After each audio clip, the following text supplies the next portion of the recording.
નમસ્કાર દર્શક મિત્રો, વડોદરા ફરતે ન્યૂઝ ચેનલમાં આપનું હાર્દિક સ્વાગત છે. પારુલ યુનિવર્સિટીમાં ભણતા વિદેશી નાઝીરિયન દ્વારા લેપટોપ અને પ્રિન્ટરની ચોરીનું સીસીટીવી ફૂટેજ વાયરલ થયું.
વિગતવાર શું મેટર હતી, કોણ કેટલા જણા આવ્યા અને શું લઈ ગયા છે ઓફિસમાંથી? એકચ્યુઅલી મારું નામ રાહુલ શર્મા છે.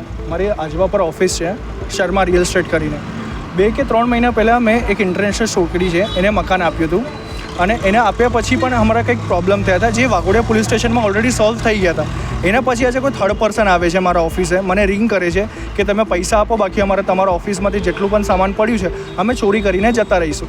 તો આજે એમને મારા ઓફિસમાં આવ્યા, ચોરી કરી, દરવાજો તોડ્યો, 50,000 કેશ હતા, પ્રિન્ટર હતું, ટીવી હતા, એ બધું લઈ ગયા છે. અને હવે અમે લોકો વાઘોડિયા પોલીસ કપુરા પોલીસ સ્ટેશન આવ્યા છે એમની FIR નોંધાવવા. તમને ધમકી શું આપી મેસેજ ઉપર? મને મેસેજમાં એવું કહે છે કે અમને કંઈક પોલીસની કંઈક બીક નહીં, અમારી પાછળ એમ્બેસી છે. અત્યારે અહીંયા કપુરા પોલીસ સ્ટેશને કોણ આવ્યું છે? હમણાં એમના કંઈક મનોજભાઈ કરીને છે પારુલ યુનિવર્સિટીની અંદરથી, એ આવ્યા છે મેટર સોલ્વ કરવા. જ્યારે પણ આ લોકોની કંઈક પણ પ્રોબ્લેમ હોય એ ભાઈ પહેલાં આવે છે કે પારુલનું નામ ના પકડે, પણ બધાને ખબર છે કે શું થઈ રહ્યું છે ને શું નહીં. કોઈ બ્રોકર પણ છે? એ જે છોકરી છે એ સ્ટુડન્ટ વિઝા પર આવી છે, તો એ ધંધો ના કરી શકે. એ એકચ્યુઅલી રિયલ એસ્ટેટનો ધંધો કરે છે. શું નામ આપનું? મારું નામ રાહુલ શર્મા છે.